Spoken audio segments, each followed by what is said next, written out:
अस्सलाम वालेकुम। ये हमारे पास वेब डेवलपमेंट का कोर्स स्टार्ट कर रहे हैं। सबसे पहले मैंने मोबाइल ऐप में कोड स्टूडियो डाउनलोड किया।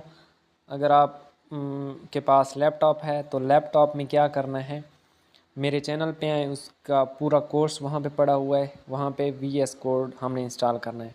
तो सबसे पहले यहाँ पे न्यू पे आएंगे। ठीक है, अब यहाँ पे सबसे पहले HTML हमने फ़ाइल क्रिएट करनी होती है, वेब पेज क्रिएट करना होता है। HTML फ़ाइल करेंगे, यहाँ पे उसका नेम देंगे index.html और ये हमारे पास क्रिएट हो गई। टाइटल में हमने क्या है उसका नेम देना है। ठीक है, मैं दे देता हूँ फर्स्ट प्रोजेक्ट। ये उसका टाइटल आ गया। अब उसकी एक हेडिंग ऑलरेडी दी हुई है, मैं यहाँ पे कुछ ऐड कर देता हूँ यस। अब इसको हमने रन करना है।